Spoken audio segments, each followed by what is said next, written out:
Good evening. Yeah, let me check.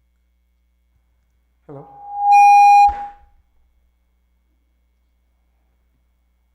Can I start? Hello. Can you hear me? Yeah, I can't hear anything. Okay, should I start? All right. Good evening, everybody. It's a great privilege to be here at this auspicious place to talk about a subject very close to my heart. It's the confluence of scientific path and the contemplative path. There has been, it's a very deep and confusing topic, including myself and to many of us. So I'll try to make it not very heavy. It would be fun, and one of my expectations from this evening is to be at this moment, enjoy everything we got. Not much take home. If you fall asleep, that's the best outcome, because that means you have really been enjoying. Okay, don't make your heart heavy or brain very much loaded, but it's all about my own experiences and what we have learned in the history of humanity and knowledge, that science and contemplation, how they go side by side, and there is no competition between the two. And one of my own personal objective has been to understand both, to have a enriching and fulfilling life, which is the only objective of life to me. Can you have the starting slide?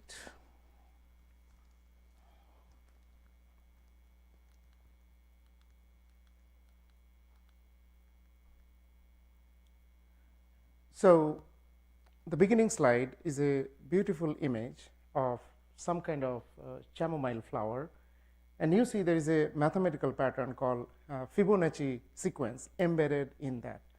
So this is the blossoming of nature. There was no mathematician running a calculation on it, but it came very naturally. And that's kind of very naturally happening confluence of science and contemplation or flourishing. Let's first define the two. Like, what do we understand by science and what is contemplation? And before going into that, let me put a very standard disclaimer. I've been involved with like businesses and research, but there is no conflict between what I talk here and any of those. There is no financial interest, and anything I say should not be used for any clinical or medical application. So this covers everything. So the primary difference between science and contemplative paths are essentially what we can tangibly measure and what we cannot. Measure means we got a thermometer, somebody got a temperature or the body weight or speed of something, that's measurable. We can have an instrument and we can measure it and have a number associated with it. Immeasurable, there are other stuff, it is there, just like the concept of God. Nobody has seen it concretely, but we know there is something about it, something about all happening. If we go to the woods, in the jungle, the birds are chirping. I'm not doing it, you're not doing it, but it still happens. So there is a magic.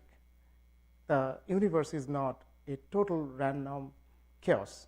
But physics says everything should be random because there is energy, there is matter and mass, so it should be all over. But there is a beautiful organization. So we understand conceptually that there is a great intelligence in this creation.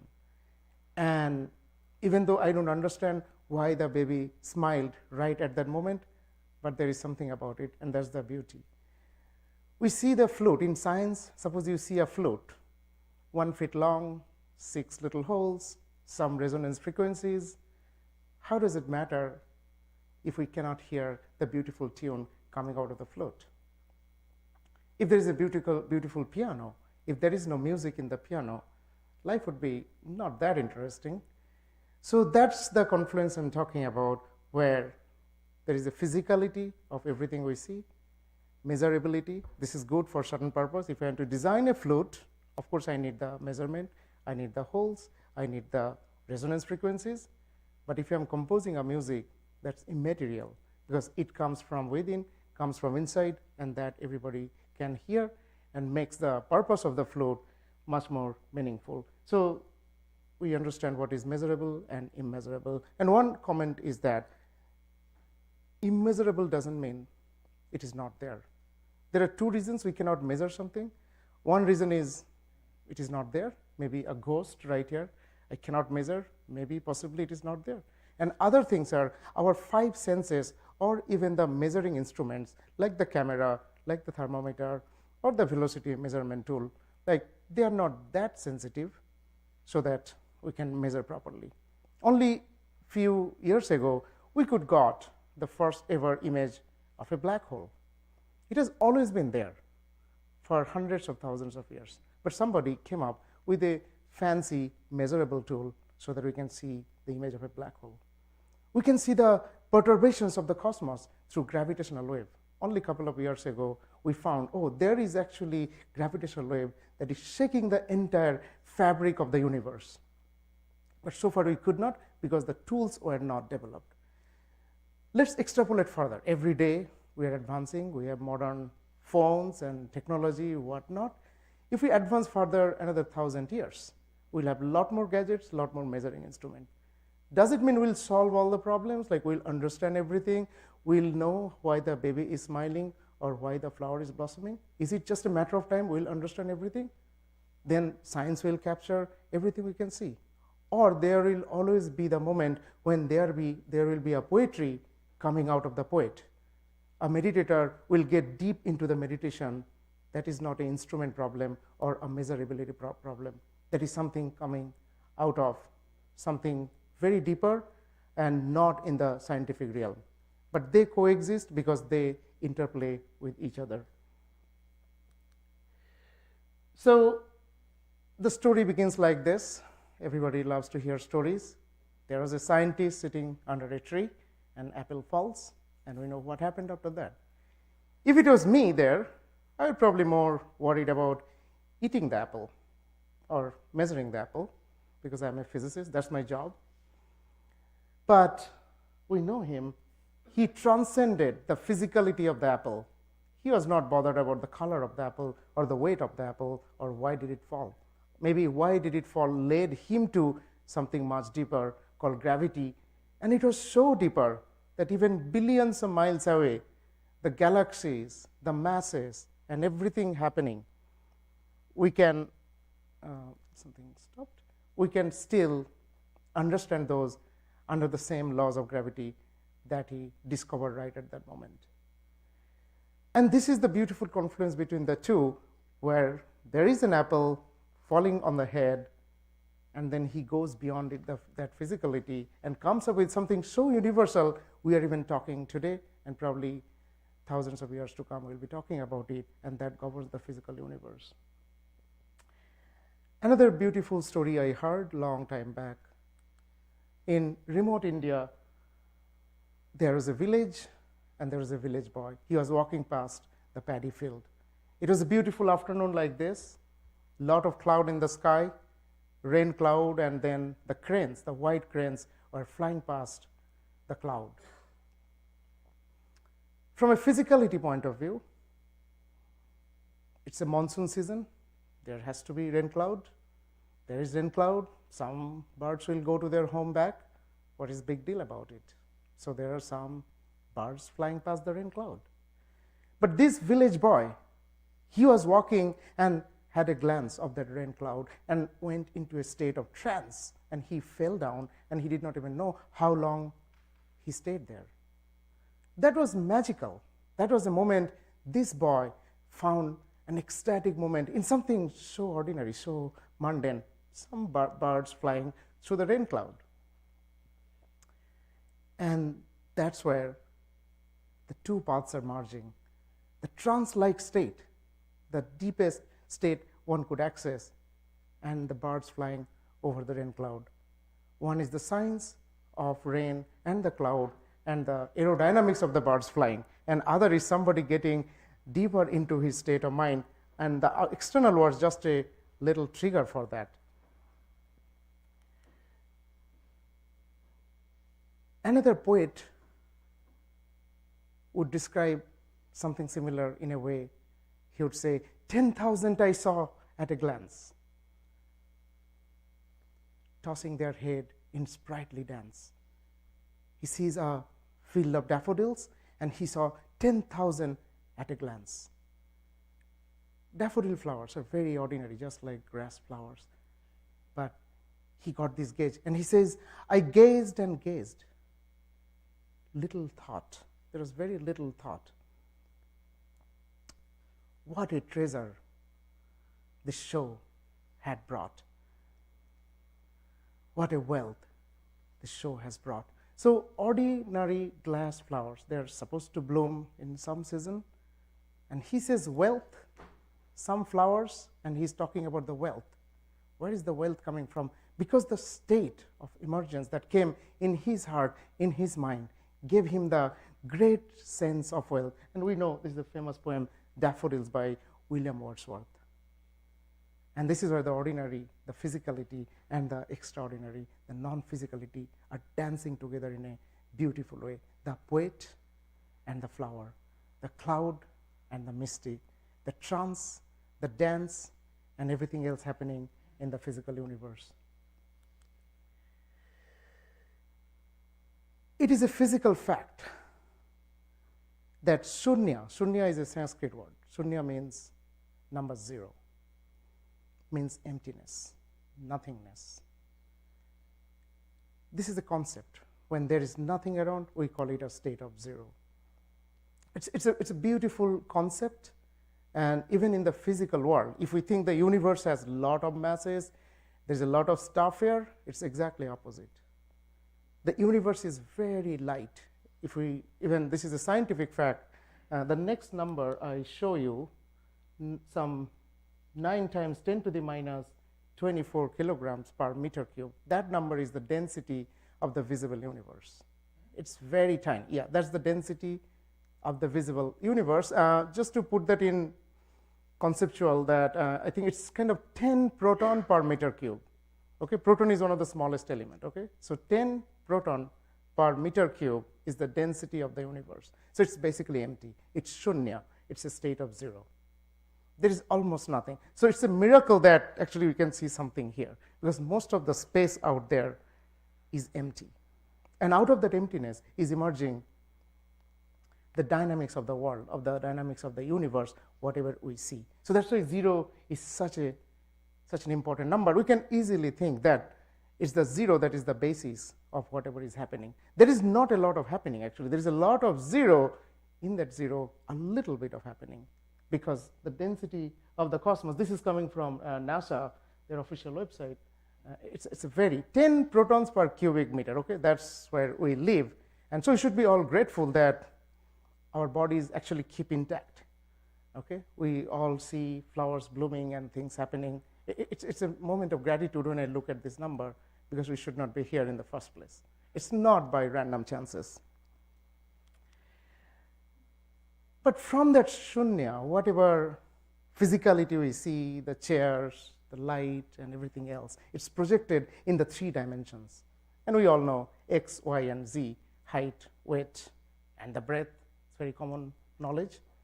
Everything we see, the whole complexity of the visible universe, the measurable universe, is projected in this 3 dimension. So much complexity, just 3 dimension, not 5,000, not 10,000, just 3 dimensions, 1, 2, 3. That's why the number 3 is so important to understand. And not only the physical dimensions, if we look at the visible spectrum, the light I am seeing through my very eyes has an entire spectrum, but digitally, if you try to represent, there are only 3 dimensions that represent this completely, which is perhaps those of you with some digital imaging expertise, you know there only are the red, green, and the blue planes of the light. These 3 dimensions captures pretty much all digital images. It's amazing. It's only 3 dimensions. Those having little knowledge of atomic theory, there are 3 fundamental particles: the proton, the neutron, and the electron. Just 3 dimensions that capture the entire chemistry of atomic and molecular theory. Everything else is a composition of the 3. The proton is positive, it's sitting there in the middle. Neutron is neutral, doesn't do much, but gives weight to the subject. And electron is the bad boy, always running around, always moving, jumping around. And it's surprising to see in some of the, particularly from the Indian subcontinent, some of the ancient knowledge about human behavior and human character describes almost all human nature in 3 dimensions, 3 qualities. It's called sattva, is the first one, means one who is meditative, one who is elevated, who is trying to go beyond the boring physicality of this world. It's called the sattva. The second one is the rajas. Rajas means it's kind of the electron, always moving, doing stuff, trying to achieve a lot of goals. That's the rajas. And tamas, when we're in sleepy mode, okay? Very lethargic, not feeling to do much. That's the tamas, and that's kind of the neutron. I get amazed personally that, wow, human character, we are all combination of all the 3, more or less, but only 3 dimensions can describe us so profoundly. George Gurdjieff, he was a Russian philosopher and enlightened person. He said there are only 3 paths, and he tried to combine the 3 paths. It's the path of the yogi, path of the fakir, and path of the monk. There are 3 primary paths of life to achieve the highest level of enlightenment. And he tried to integrate them to create a holistic human being, because most of us are tied into some lopsidedness or some kind of prejudices. So we are trying to enhance either the intellect or something else. But in order to create the holistic human being, Gurdjieff said a balance of the 3 primary paths should be harmonized. And that was his work. If you're curious, you can have a look. On the other hand, in the complexity of this mathematics, there is also this inherent unity and the simplicity in nature. We saw that the entire universe can be described in just 3 dimensions in different manifests. The human character can be described in 3 dimensions. So there is not a lot happening in a very fundamental level. There is a simplicity. Nature is trying to make the atomic elements, the atomic construction as simple as possible. And that leads to certain kind of minimalism or unity or the one. It's a fact that Albert Einstein, in the later part of his life, spent his entire life, after some of the theory of relativity and other optical inventions, discoveries, he spent most of his life, later part of his life, on finding that one rule, one law, theory of everything, that one law of nature, of the cosmos, from which everything else is derived. He was not super successful because it's a very difficult problem, but the very concept of which is something everybody agrees on. And string theorists in modern day are making progress. We made a lot of progress in making not hundreds of laws, but as minimal as possible. Ideally, one law from which everything else follows. And look at the various religious paths. The differences are only in the details of it, how you cook it. And here is the great example, Ramakrishna, who actually took the trouble to travel through almost all the major paths. And end of his life, he said, Jatamat Tatapat. The paths are different. The debates are different, but there is only one goal. And that unity is actually happening in every possible sphere, both in the physical realm, as we said, the dimensionality, and also in the spiritual or contemplative domain. And as we see the theory of evolution, this is a great lesson to learn in the theory of evolution. Some days ago, maybe a couple of million years ago, we all had horns. Some of us had tails, okay? But we don't have it anymore. We had appendix, fully functioning. We don't have it anymore. So why? Like, I sometimes feel like having a tail won't be a bad idea, but we don't, unfortunately, okay? Because nature is going towards the minimalism. When we have been on the branch of a tree eating our bananas, probably tail was a necessity. We don't need anymore.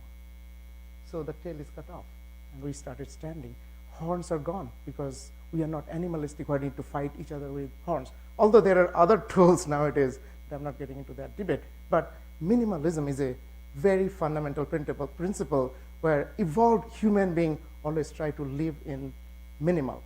look at the body organs, okay? And probably a biologist can tell better than me, but it is a fact that we don't have an extra organ.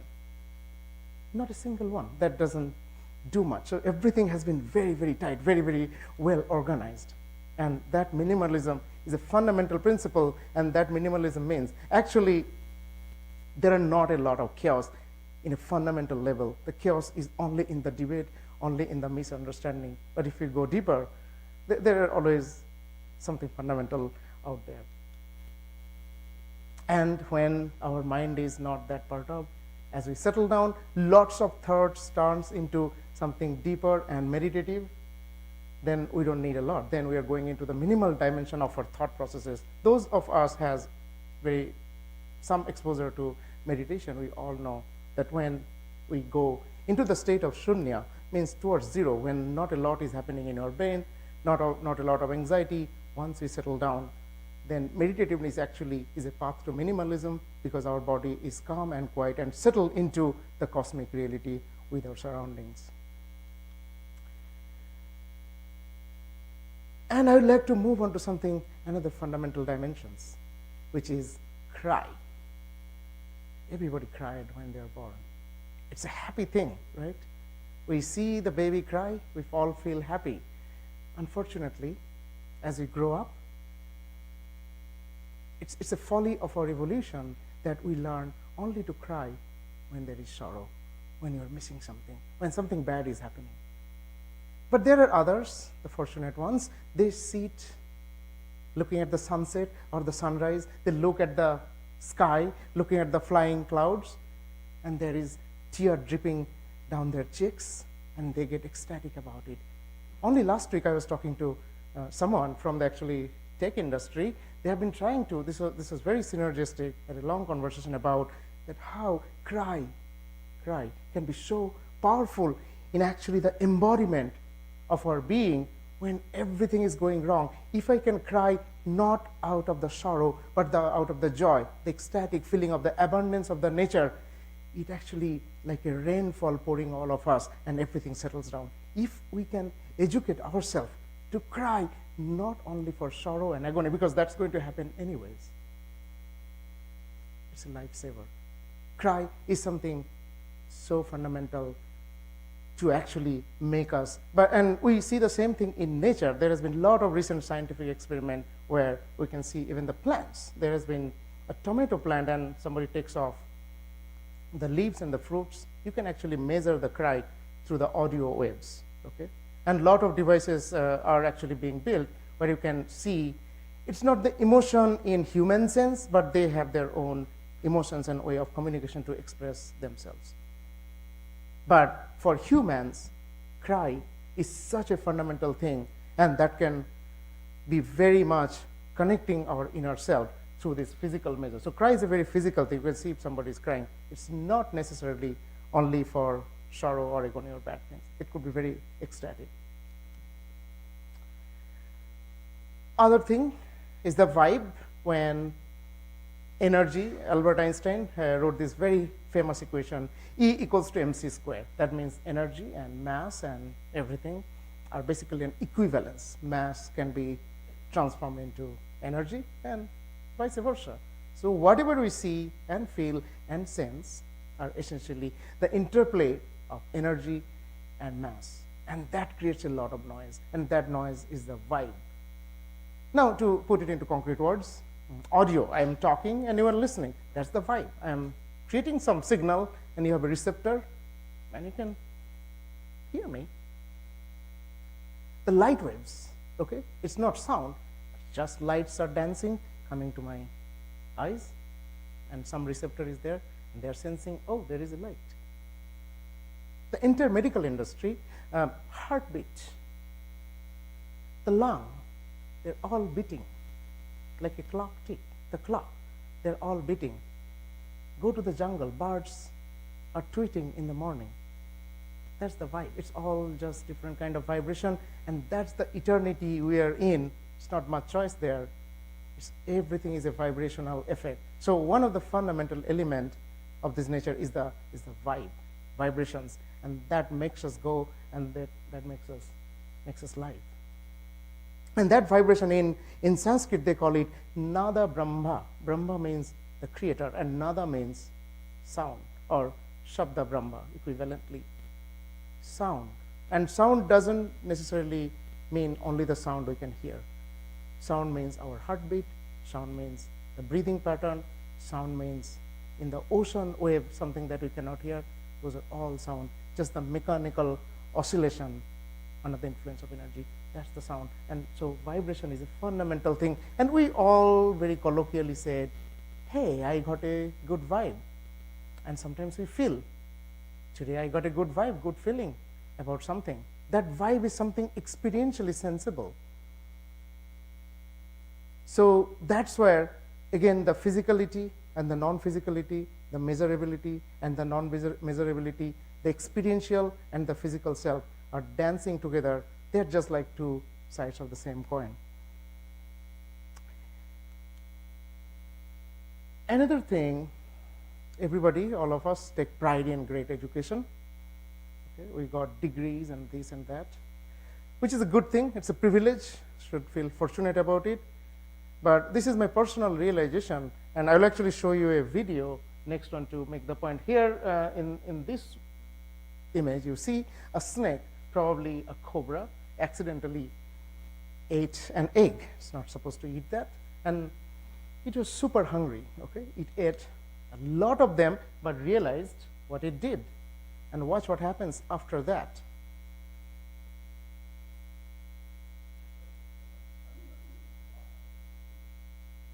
So it's the act of undoing, okay? We do stuff, we consume stuff, sometimes as food, sometimes as thought, sometimes as listening to something, okay? And again, food can come in all different forms. But this creature that we call creature learned how to undo that, how to get out of it, and it's free, okay? It ate a lot of eggs and undid that process. Now, uneducation is something that is close to my heart, and I'm actually trying to practice this, to be honest, that we have learned a lot of stuff, and then our brain, and nowadays, like, a lot of information out there, you click this, you get that, and more, link to link to link. So there is a lot of information, and we learn. Earlier, those days, information was limited because we had to take the trouble to go to the library or to a teacher. Nowadays, we don't. There is too much of information, too much of education. Our brain is actually totally like a trash bin of information. And information is cheap. You go to that famous search engine, you search for whatever you want, you get it. But we never learn. There is no learning process in our education system, in our evolutionary system, where sometimes just get rid of some of them. We just, at least I never learned that. Then it becomes a painful process of memory, of stuff happening, and never opening up to the moment that has a lot of offering, could be right now, because everything is happening. So again, this is my opinion, but life is very simple. It's this moment plus a lot of hard drives, memory, okay? So this moment, rolling up, creating the memory process in my brain, and then next moment I go, but I'm still stuck in my past memory. And that's what is happening every single moment. But it's not a bad thing to have memories. The only thing is, are we stuck upon that? And even though I'm at this moment, but I'm actually living elsewhere. So that's again part of the uneducation, that we should learn how to forget certain things. But this is happening in the technology, actually. Once you buy a computer, let's say 1 terabyte, if you don't know how to delete some files, how much fun it is, okay? You'll soon fill up with all your favorite videos, and you can't do anything. So we put stuff and put it to the trash bin and clean it up. But we, in our head, have never learned that process, which could be an interesting topic and debate, and something I would love to teach myself and have some systematic approach to that, how to uneducate ourselves from stuff that we don't need, so that actually you're open to stuff that we need, and even it is present that we don't recognize, because too much information is making our brain very dull. Water. 2 protons and 1 oxygen. When they meet together, when they conspire together, make H2O, the water molecule. And that's the heartbeat of life.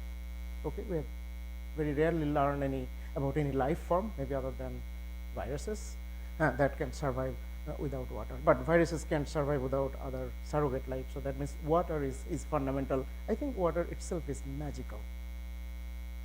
And in the religious domain, if you go, there is holy river, holy water in every single culture, every single one of them. Can you think of a chemistry experiment, a litmus test, turning the litmus from red to blue without water? It's not possible. A single physics experiment, can it run without water? And there won't be any life without water. So water, although it is a very physical object, plays a very important role in not only our physical life, but also in our experiential life. We all of, it's a physical fact that we all of us are sitting or standing water bottles. So we should do something about it, and like taking cognition of the fact that water plays such an important role, not only just for our survival, but also transcend beyond that. And there is a whole theory and practices around how to purify water and how water can be, it is already life-giving, but that is a subject by itself. But I'm just recognizing the fact that water is such an important element in connecting the scientific and the contemplative, because this is one thing without which there is no discussion of anything, because we won't survive. And this is another picture. If you look at the artistry of it, and there is a lot of like art around water, just emphasizing the fact that every civilization, almost all the ancient civilization, actually blossomed around water bodies, around oceans, around rivers. So water is such an important element. And just getting back to the memory lane, I'd like to talk a little bit about our brain structure. We are very privileged to have a brain structure, one on the left side, which is very, very complex. It's only a very little space, but very intricate geometry that makes it happen. Extremely intricate geometry. It's just a blob of butter. The brain is basically a blob of butter. But that makes us conceive the entire cosmos. We are going to the Pluto. We are imaging the entire universe through our telescopes and other apparatus just because of this little thing. So it is just not for the memory, it is for a lot of conscious processing, because memory problem has been solved by the technology, okay? But for us, we have an opportunity to evolve beyond memory, but more experiential, being at the moment and making use of the memory to make our life, every moment, extremely happy and blissful. And in comparison to our brain, okay, the next one is the brain of this is a blob fish. Okay, how much fun that is to be a blob fish whose brain structure is very, very primitive. Okay, it's not only looks, not so beautifully in our senses, but having a brain like that, so nobody said other than octopuses, like fishes are super intelligent. So it's our brain that makes us perceive the way it is, but it is just not the brain, the physical brain. There is a whole experiential self. And in the yogic literature, there is a lot of stuff about it, the different layers of our perception, the different layers of our experiential reality. Again, I'm not getting into the detail, but I'm taking cognition of the fact that our nervous system, the brain, the spinal cord, and the entire system is not just for holding memories of stuff, but it is to perceive a lot of interesting phenomena. And that's why it is just not the measurability, it is just not keeping track of stuff, it is very much experiential. And that's why there is a beautiful poem somewhere, I think in Persia, long time back. It says, Didam sanami sarv ghari ruhe chumauhi afkande berup sare chuma zulfe siyai basi nam sarera ruhe jigar mi. That means actually that I see a beautiful goddess who is as tall as the cedar tree, and her hair is just like a mist covering her face. I have been waiting for a long time to just have a glimpse of her. And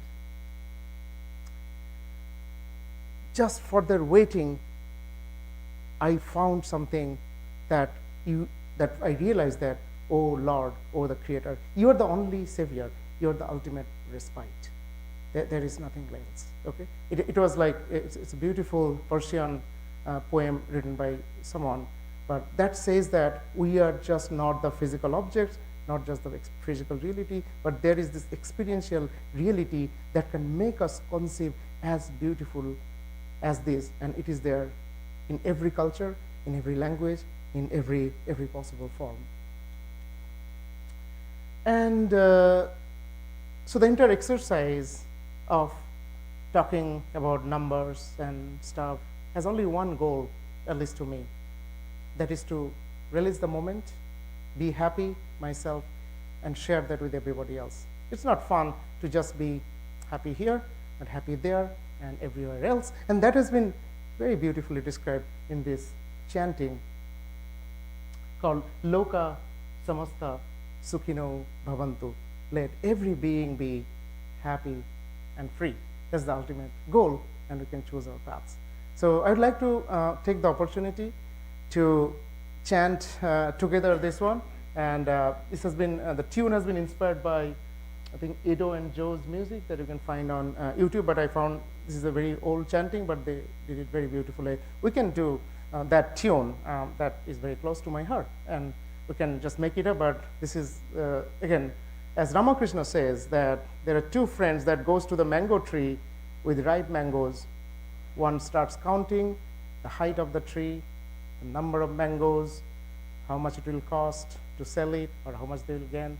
And the other friend, he just sits down and just picks some ripe mangoes and he eats. Who is intelligent? So let's do both. Let's count the mangoes, and that we did, and also eat the mangoes. And you can sing along with me. Let me just get some water. And you know this chanting, Loka Samasta Sukhina Bhavantu.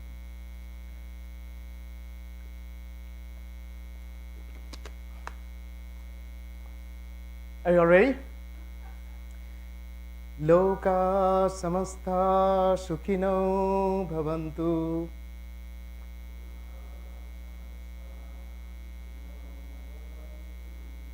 Loka Samasta Sukhino Bhavantu.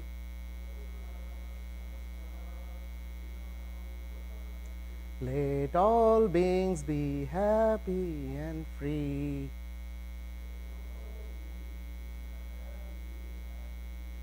Let all beings be happy and free. My heart is filled with love for you.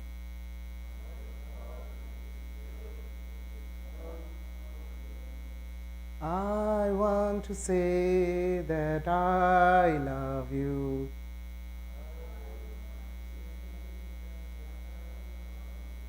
Loka Samasta Sukhino Bhavantu.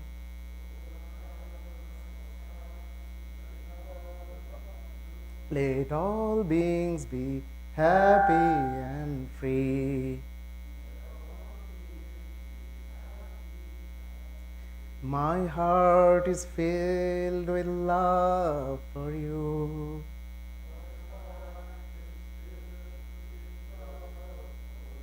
And I want to say that I love you.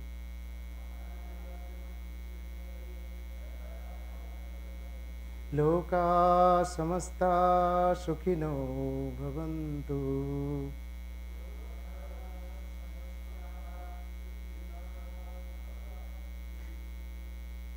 Thank you very much for your time. It has been a wonderful evening. And if you have any question. Hold on, wait a minute. Go ahead. You covered a lot of items, but I'm still not clear as to the connection between science and spirituality. To me,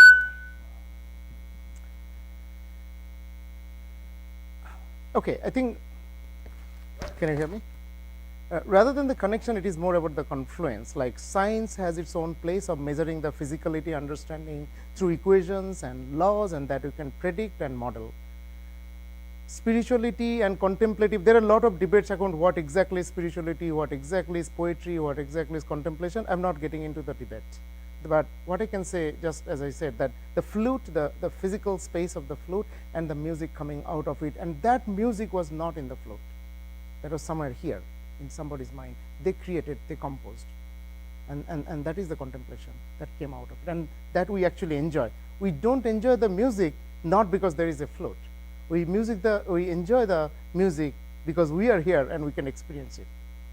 Does it make sense?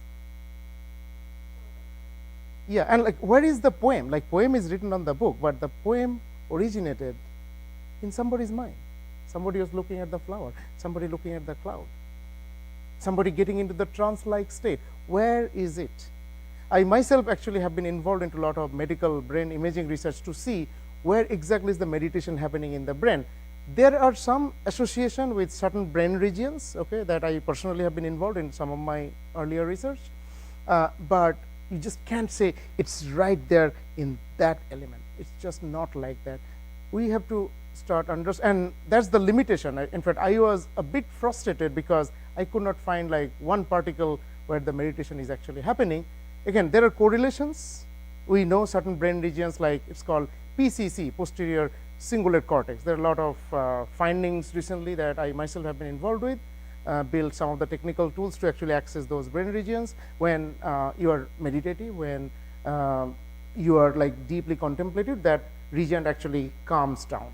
Okay, if you do fMRI experiment or EEG experiment, you can show that that region calms down. And the opposite, when you are mind wandering, you are distressed, a lot of anxiety, you see that region lights up. So there is a lot of activity, but that is just a physical correlation. I just can't say because of that it is happening.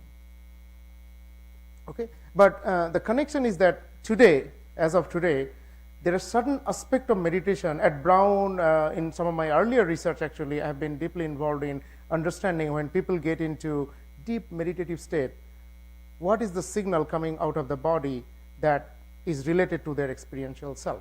Okay? Some of those are actually publicly available on YouTube and or research paper. Please feel free to have a look at that. So there is a physical measure that you can measure right here in the body, but still very little. Maybe someday, maybe tomorrow, maybe 100 years from now, it will be much better. We can concretely say when you are meditating, stuff happening in your body, stuff happening in your brain, but still that does not capture the taste of the sweet. That is yours. Okay, it can capture the amount of sugar in it, but the taste is still yours. I think to me that's the only difference.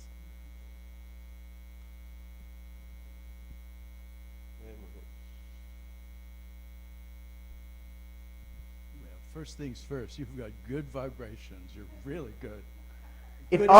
Good energy. It all came from that direction to here.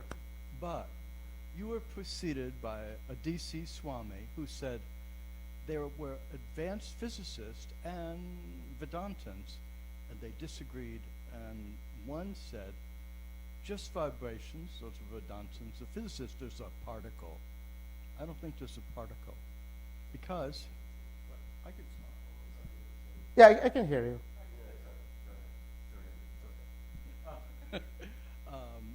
But what it comes down to is that in my experience, because of the grace of God, I experienced just vibrations. I went, oh my God. And I like that part. But I understand what you're doing, and anything that brings us closer to that meditative state, great. Together. That's a great question. Actually, I have been involved with some of those efforts in my research paradigm, and right now,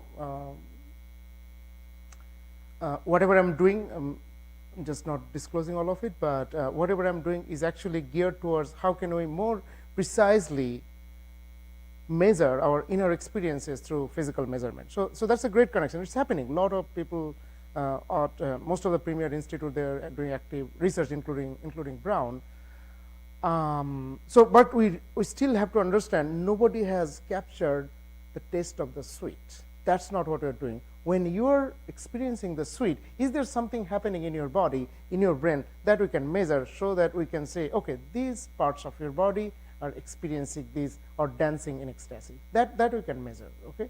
Now, I think if I understand your question correctly, is it helpful to give me that ecstatic state? Okay. There are two paths. One is chemicals, like you can get physical ecstasy that you can eat. Okay, but that's not the right way. There are a lot of drugs that and they're actually like institutionally, a lot of institutes are doing research on psilocybin and a lot of psychedelic research. Okay, just to see what is happening. Okay, so that's one part of the research. Part of the research I have been involved with, where I can gauge what is happening in your brain and use that as a feedback of that state, so that you can actually tune into the good state. Because when those who are not deep meditators, somebody who is navigating the rough water, what happens is you just get there and come back. You get there and come back, and it's a struggle.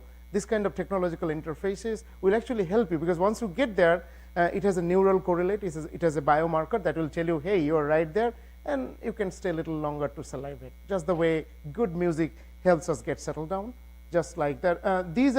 They're actually devices you can buy from the market. Some of those are commercially available. I won't say it is great, but efforts are being made. That much I can tell you, and it will only be better from here. Okay, there are a lot of companies. I think at least one company is there. Again, I can't name them, who just sell meditation music. Actually, 2 or 3 of them, very successful. Like they're on the stock market. They sell only meditation music of all kind of flavors, all kind of cultures, and people are actually using it. They tune into the music, do meditation this way or that way. This is happening for real. You can just like download and experience it. But again, that's not the taste of the sweet. That is always inside. That is the contemplation path. Okay, that's not the physical path. Those are all auxiliary paths that kind of help you get there. But end of the day, I don't think any deep meditator, those who are experienced, will ever use it. We can use it to get there, and after that you get rid of it. Does it make sense? It's like when the chicken hatches, you don't need the shell. When there is a chicken coming out of the egg, you don't need the shell anymore. The shell is gone, right? And the chicken comes out. The shell was there to protect it. And once it is like coming out of it, you don't need that anymore. Any other question? Yes. Yeah. There is one question always intrigues me, and just I want to hear your comments. It's a very nice talk. We're talking about physical world and experiential world, and how the confluence comes. And one of the dramatic examples in the physical world, at least nobody has measured it, but actually conceptually and experimentally established to some extent, is the speed of light. Speed of light is the maximum possible in the physical world. And beyond that is not possible, according to whatever we know. That's what they say, yeah. That's what they say. And also the black hole is also another dramatic example. But in both cases, if something moves at the speed of light, conceptually, the time stops. And similarly, in a black hole, because of the intense gravity, the time stops. So, but human being has glimpses of that physical world, not the full thing, because it's not possible to travel at the speed of light. Neither is possible to go to the black hole. But our physical world, we have glimpses. But if you go to the experiential world, it is relatively easy, because in meditation, time dilates, time elongates, time stops. Even for great yogi, time stops. So I always feel that the speed of light and black hole and a deep meditation, they have a tremendous confluence. Maybe the physical world involutes into the mental worlds in that respect. So I just want to hear your comments of my No, yeah, are you done? Yeah. Oh, this is a great commentary by you as well, and this definitely I gave some thought on the topic.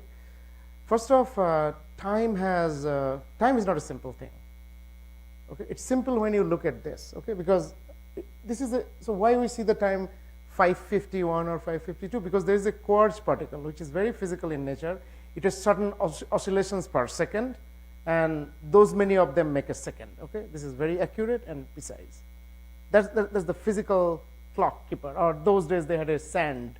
Okay, it goes one way or the other, whatever time it's taking. Okay, it's very physical, but relatively accurate. The experiential time is a very different animal.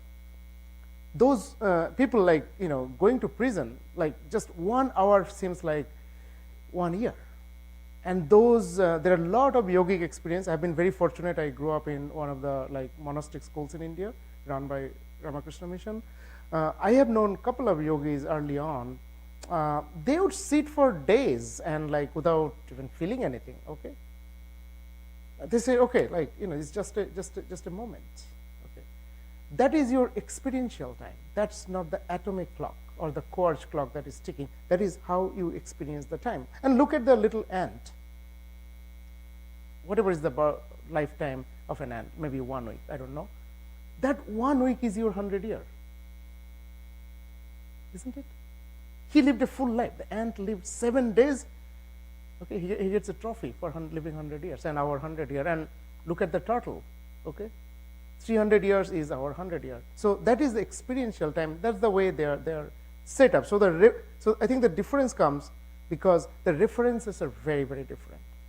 The same person, we all know when you're standing in a queue for something, you have nothing to do, you don't have your phone, it will be like years just for that 15 minutes of standing for something, right? But on the other hand, if you go to Disneyland or some fun place, the day is gone just by a click, okay? So I think how engaged you are with your experience kind of defines how the time goes. Because when you're bored, then you're actually counting the time.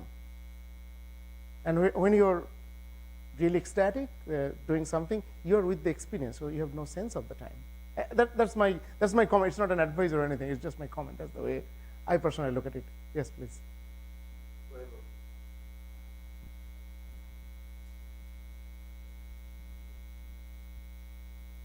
I'm an artist, meditator, and somebody very interested in cognitive theory. Yes. This gentleman's comment back here between the experiential and the physical, I think, was very astute. However, I'd like to point out the variable of the symbolic and the ability to describe either one, the physical or the experiential.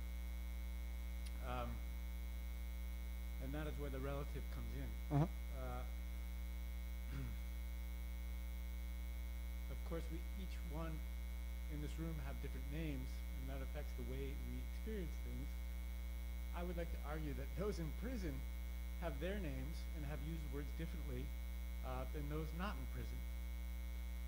Artists use words differently than scientists, and scientists use words differently than spiritualists. So my point being is that if it truly were a confluence, the aspect of empiricism is the only part that holds it all together. It is direct perception of everybody, including their words and their relevance at the highest level, that allows a conversation like this to take place. So therefore, I would say the fact that you're giving a lecture in Providence, Rhode Island, perhaps on the coattails of finals, and thousands of students across the United States of America studying for finals to graduate, means that you would probably have to at least know 2 or 3 different languages, if not subjects, to have this type of venue. And so therefore I'm grateful and thankful for what you're doing. I just want to point out the degree of complexity involved, as well as the hierarchy involved.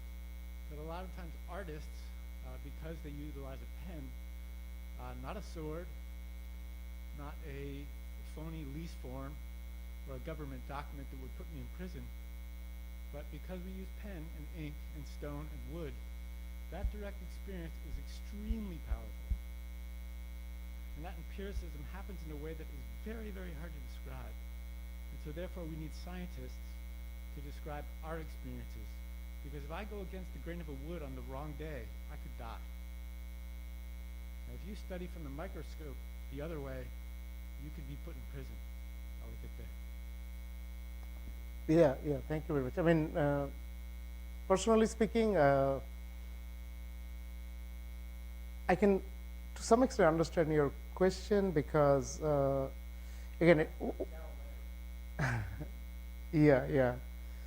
One thing I can tell you, one of the projects I have been working on, right now I just don't have the bandwidth to do it, but in theory, that was my own personal pursuit, and I hope someday I'll have time to actually do that concretely in a professional capacity, that your brain and imagination, your body, in fact, your embodiment, whatever is rising out of you, some of it, not all, some of it can be captured and turned into great painting, like just by putting sensors, okay? Your thought processes, your imagination, it is a measurability question, because again, everything is a chemical reaction. So we are the water bottle and a lot of chemical mixed up, okay?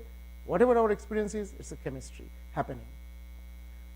So a chemistry happening means however difficult it is, in theory, in principle, there will be a device someday should be able to directly or indirectly measure it. And the moment you measure it, your creativity can be mapped into some wall. So that you can actually see. There are like one problem is the language problem. Yes, please.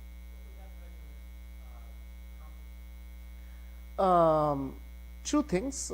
One is just to see that how your inner experience is translating into a physical reaction. Because the moment you have a thermometer, it is a physical reaction. Our body has a certain temperature, and that equilibrates with the thermometer. So we know how your state of the body is. That's how we measure somebody has COVID or not. The second question is the art piece. That it's like, think of an art and you see that on the screen. Is it possible to do?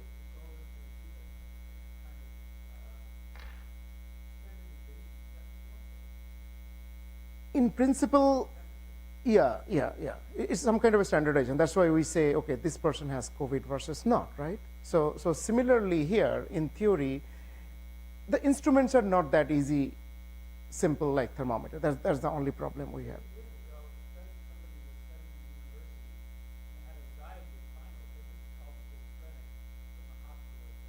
Mm-hmm. Mm-hmm.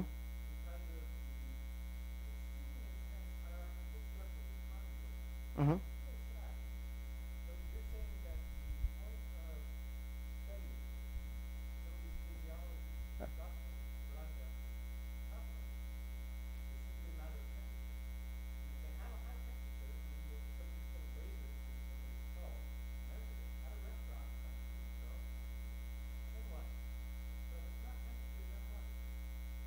Well, temperature is not the only physical quantity. There are a lot of other things. Yeah. Yeah, we can talk afterwards. But very nice question. Yes, please.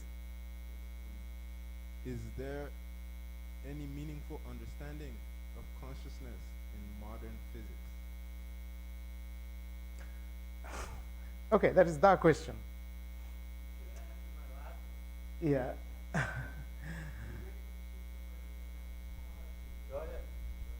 So, okay, so consciousness is still not like precisely defined, but everything in the physical world we at least try to define, although it is difficult, but we try to define.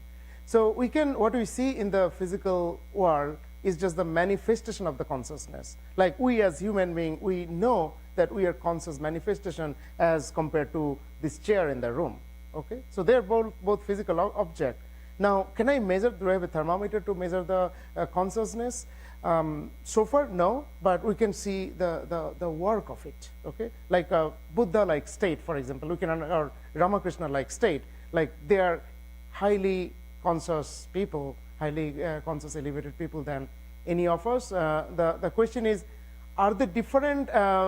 I haven't measured it. I don't think anybody has measured it, but we can say that consciousness plays on the physical reality to give a manifestation like human evolution, and someone becomes Ramakrishna or Buddha. All right, thank you. Thank you very much. Okay, thank you, Dr. Paul. We have the closing prayer. I neglected the opening prayer, but no one reminded me if I can find it again. Closing prayer. Can you move the slides?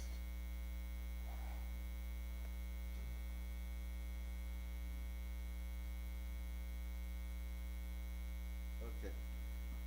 And we can all join in if you choose. May the divine who is Father in heaven of the Christians, Holy One of the Jewish faith, Allah of the Muslims, Buddha of the Buddhists, Tao of the Taoists, Great Spirit of the Native Americans, Ahura Mazda of the Zoroastrians, and Brahman of the Hindus, lead us from the unreal to the real, from darkness to light, from death to immortality.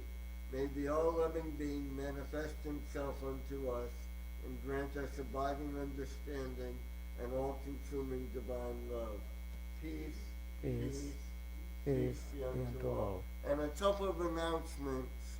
The annual general meeting will be this coming Sunday, June 19th, immediately after the lecture. And the lecture will be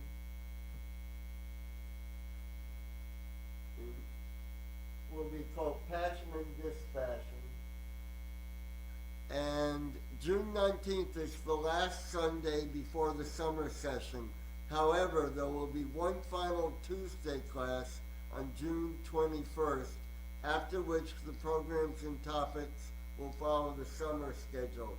So we currently have a Tuesday class on Sri Ramakrishna and his divine play, and a Friday class on the Srimad Bhagavatam, and the 21st is the last day, and then we'll go to the summer schedule, and we will announce that. You can go to our website, vedantaprab.org, and sign up for the announcements.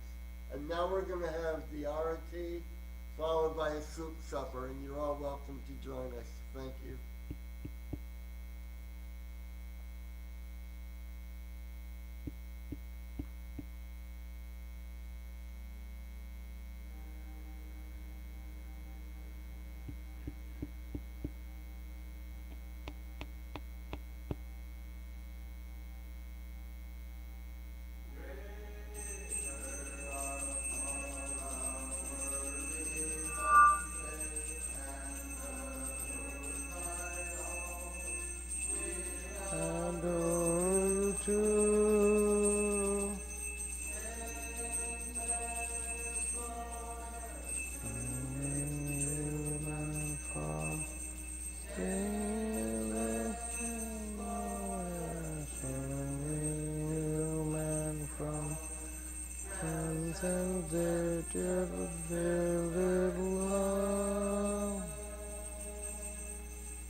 Is your form.